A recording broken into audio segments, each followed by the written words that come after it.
what you want, what you want, what you want. Tell me what you want, what you want, what you want. Tell me what you want, what you want, what you want. Tell me what you want, what you want, what you want. Just tell me what you want, what you need, what you see, what you wanna be. Tell me everything, think it into being. That's how dreams become the real thing. A model of thinking, a bottle to sink in, yeah.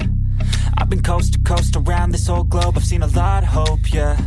I've seen a lot of nope, I've seen a lot of growth, but we can make it more, yeah. I'll tell you what I want in the middle of the club. I'm dancing up on my chick, I'm showing a little love. I'm listening to this track, got the speakers above, and feel like everything is coming all together at once. I want a good life, good nights, good friends, alright. Make a couple dollars from something I love to do right. Live my young life, grow old with some memories. Living each day with a good vibe energy. Tell me what you want, just take a thought and make it happen. The only way to live up in this life is with some passion. Don't let this life just pass you by, get up and take some action. Tell me what you want, go take a thought and make it happen.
Sarap niya na. Baga, no? Baga. Magkano nga isang ganyan? 20. Alin ang 50? Malaki. Maliit, 20. 20 maliit. Ito 50. 50 malaki.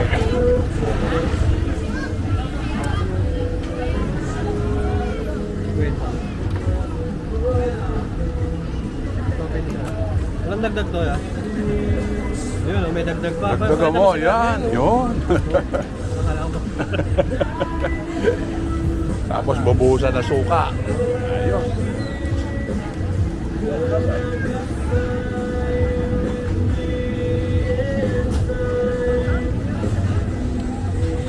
Sobrang ano.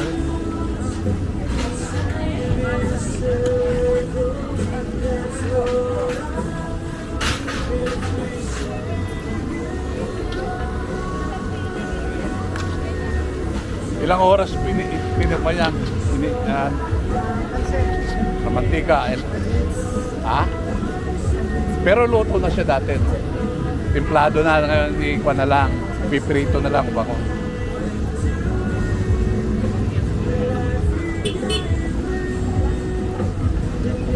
Dito to, kay Eddie, sa tapat ng SM Store.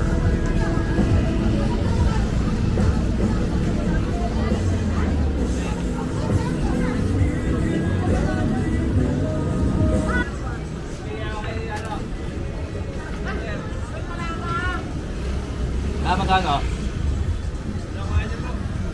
Dalawang tuwalya. Dalawang tuwalya, dalawang tuwalya. Patay hindi.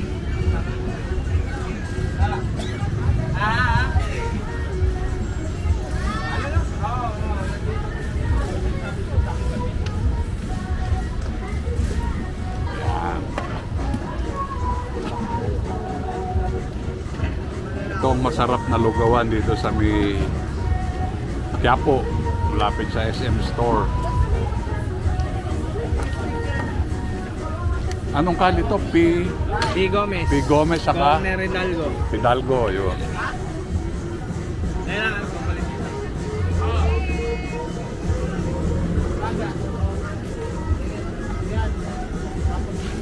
Yan.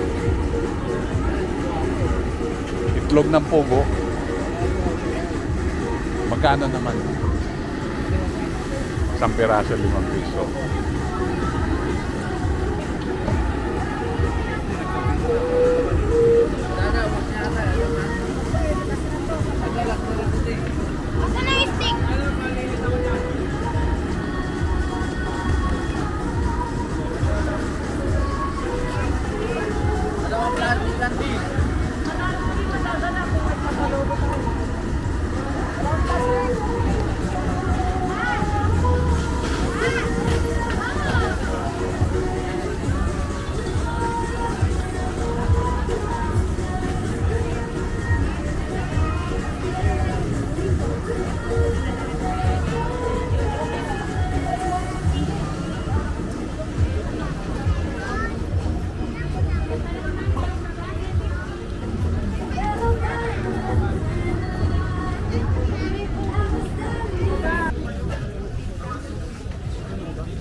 Nabili ko yung gano'n, yung sabi ko sa'yo, yung nalagyan ko ng documents.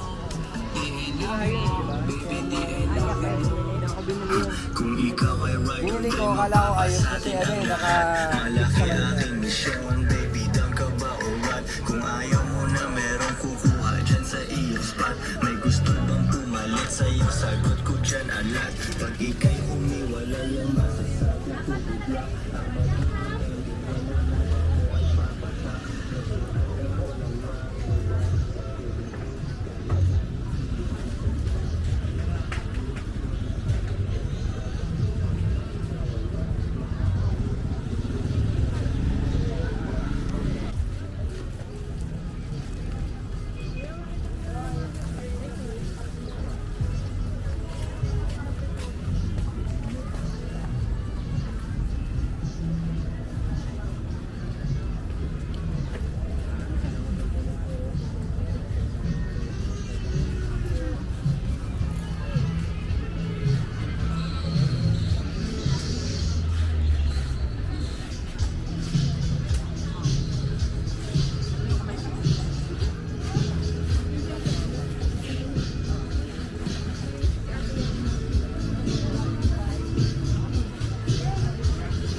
Hindi ko nga nasa, diligid pa sa akin ng 80. Yes, sir.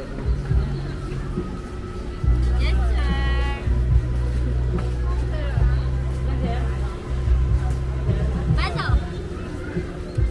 Checking. Ayun. Bye-bye po.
Mini Duplex. Ang bata, mabilis na maskate. Hindi lang yan.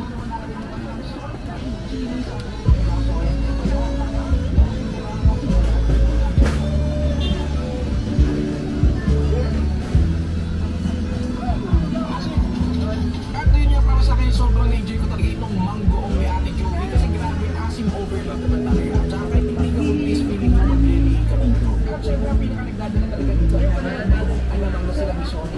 At ang sabi namin dito, isa rin alamang ang kanilang ako sa Napotas Fish Food. Tapos bumili nila ito ng tatlong araw at sila na nga mismo ang nagtitimpla. Bali ang kwento pala sa akin ni ate Joey, mas sa unang araw gumawa ng bagoong alamang at nagtinda yung tatay niya dito na si tatay Joey dito sa may Quiapo. Hanggang sa kalaunan, napag-isipan na nilang magtinda rin ng mangga dahil nakanood nila yung nag-trend sa kanya. Aling Shirley! Yes, po, bossing! Umana ko isang araw, wala kayo eh. Baka yung ate ko. O, yung ate mo. Ano, sir? Nagpa-vlog uli. Iikot. Mamaya bibili ako dito, babalik ako. Ano po, sir?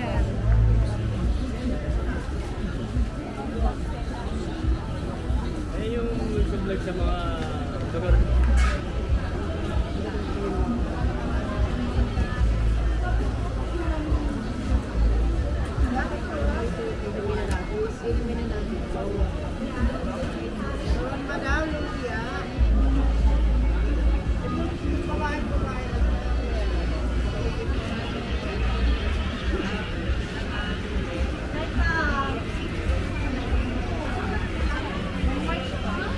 Hindi lang, masyado lang.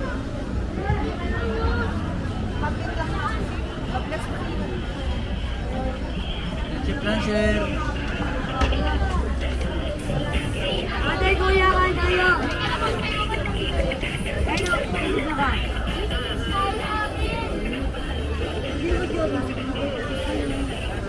No.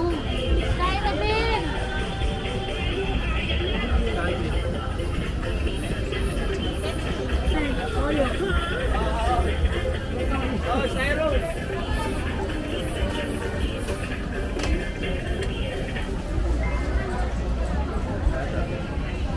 Kano tayo? 12 isa. Dalawa lang. Kaya ko yung kain tayo, Ben. Mura na masarap pa.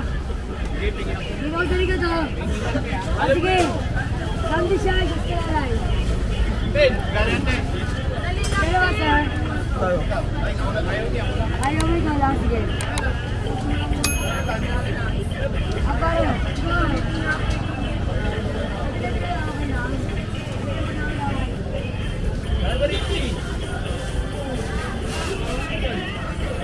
Kuya, kandilo.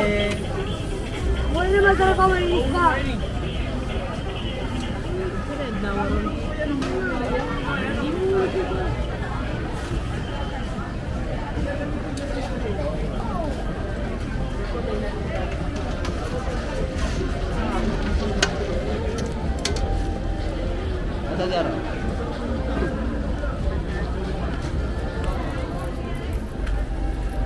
Boss, ukli mo, boss.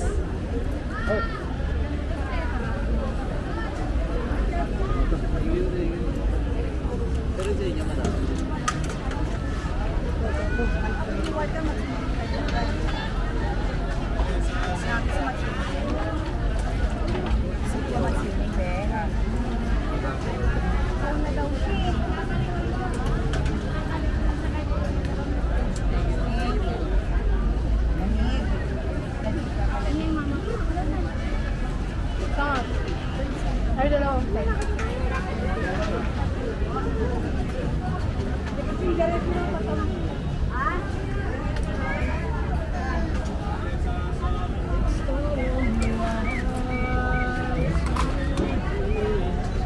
Dalawa po. Dalawa po.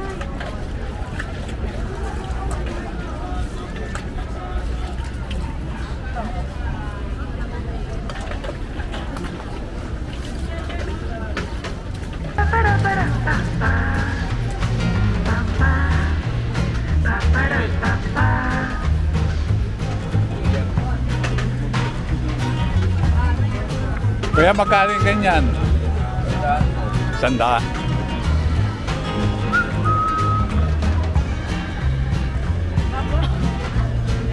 Baba po. Hindi kaya mo? Baba. Ha?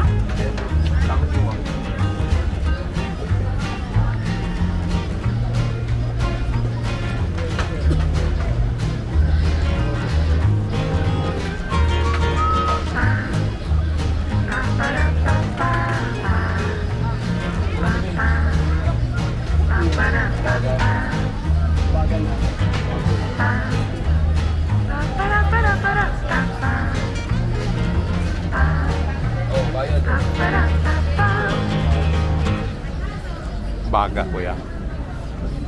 Ha? Baga. Baga po. Okay, thank you. 100, isang order ha. Pwede ba sa'yo yan? Opo. Ito 50 lang po ito. Ito 50. Alin ang 100 yun? ito. Ayun, yun. 20 pesos. 20 pesos. Vlogger ka. Oo. Misuka, no? Mezuka, syempre. Masarap. Yan talaga masarap yan. Salamat, kuya. Sige po.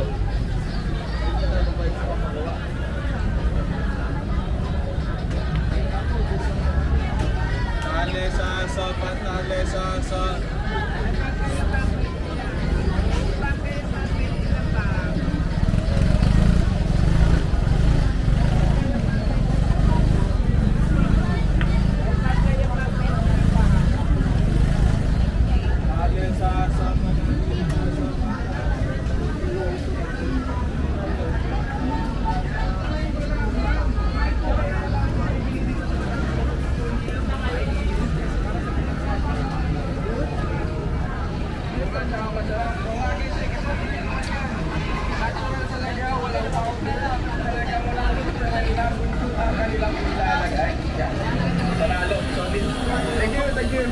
So yun nga guys, dito tayo ngayon sa may Quiapo, Manila. At dito nga tayo tag-food trip. At ito meron akong nahanap na isang dinugumog na fruit stand. At talaga namang naintriga ako kasi yung gantong tindahan nakikita ko lamang sa Thailand. At fortunately, hindi na natin kailangan pumunta ng Thailand para makatayin na ito. Dahil ito, yung fruit stand ni Aling Aileen ay nagbebenta ng masarap na dragon fruit. At yun nga, sobrang patok at tinatangkilik naman talaga ang juice stand ni Aling Nene. Dahil bukod na sa mura, masarap, healthy at natural pa. Hindi ba kasi sila gumagamit ng kahit anong po talaga sa iyong harapan na 100% totoo at fresh dragon fruit yung nilalagay nila. Sa totoo lang, bawat higop ko ay mayroong dragon fruit akong nangunguya at nalalasakan. Sobrang galing. At ayun, marami nga din daw bumibili ng kanilang dragon fruit juice dahil mas nakakamura daw yung mga tao dito. For only 25 pesos kasi ay maaari niya itong matikman at kung malaki naman ay 50 pesos ang halaga nito. When it comes to taste, ay masasabi ko na nasarapan po talaga ako. Kung first time nyo nga makakatikim nito ay baka manibago pa yun dahil medyo exotic ang kanyang lasa. Sobrang kakaiba kasi ng kanyang texture sa mga prutas na madalas nating natitikman. At alam nyo ba na dati daw ay dati ko ang mamamili ka lamang sa Vietnam ang nakakakain.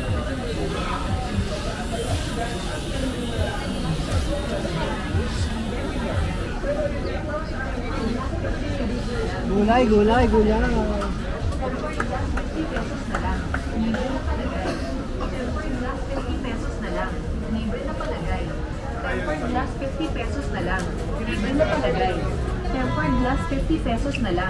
Libre na palagay. Tempered glass 50 pesos na lang. Libre na palagay. Tempered glass 50 pesos na lang. Libre na palagay. Tempered glass 50 pesos na lang. Libre na palagay. Tempered glass 50 pesos na lang. Libre na palagay. Tempered glass 50 pesos na lang. Libre na palagay. Tempered glass 50 pesos na lang. Libre na palagay.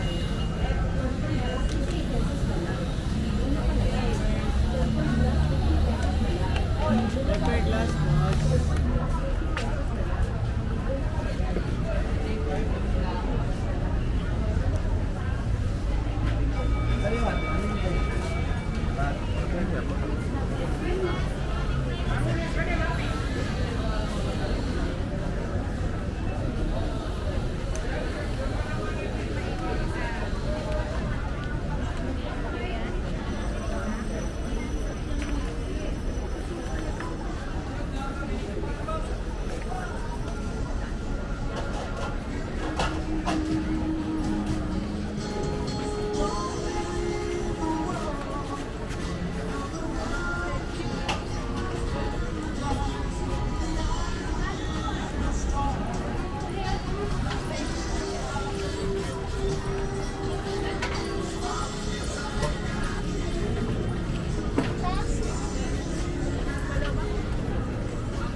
Sa mga walang syuta dyan, sigurado magkakaroon tayo ng forever sa panahon na ito.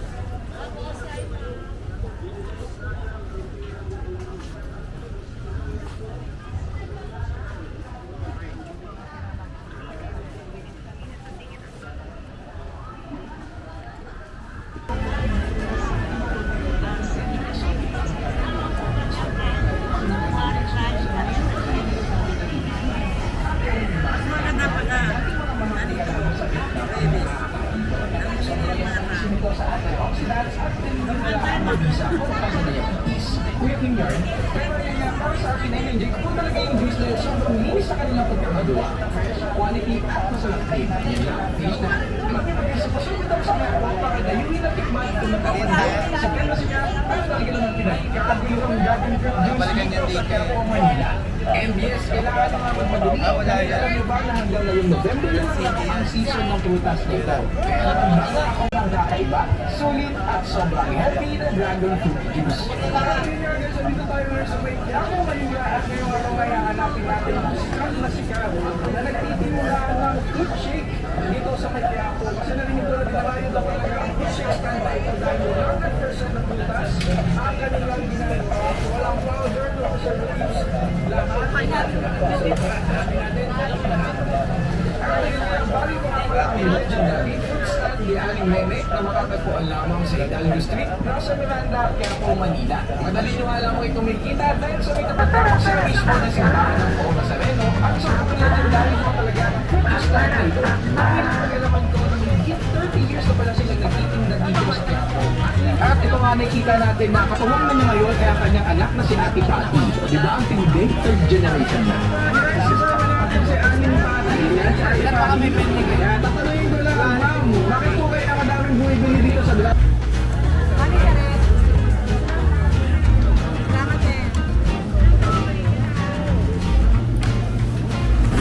Apo.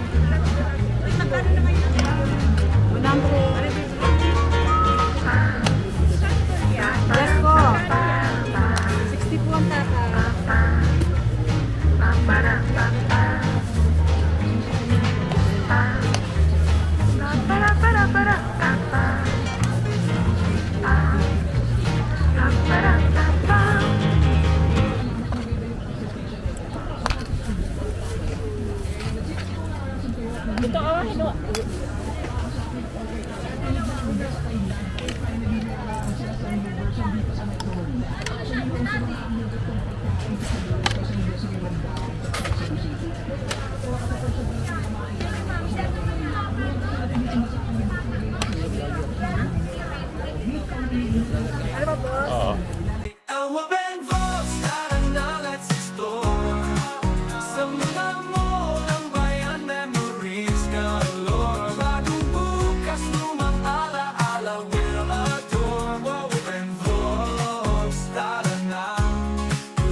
To the mall, let's check the department store. Supermarket, arcade, always something more. Renovated now, but memories still shine. In every corner, narinig ko pa ang tawanan. Wow, Ben, take us to our favorite mall. I miss the Philippines, I miss my childhood memories. Wow, Ben, wow, Ben.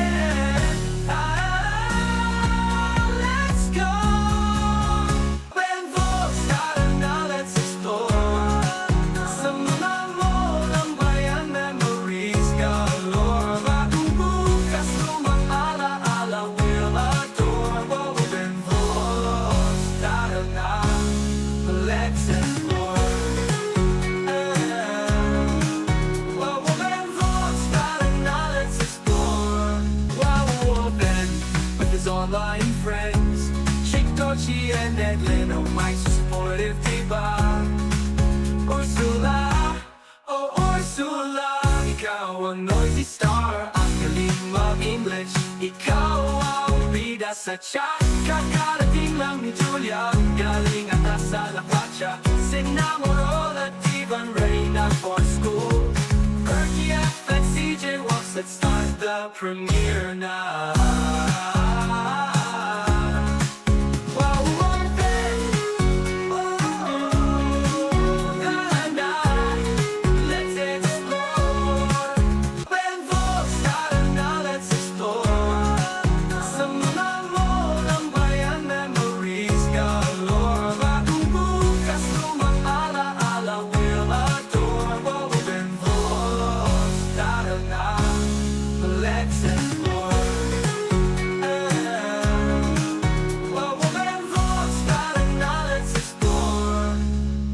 Malls to Ayala Malls, just comment down below for our next adventure.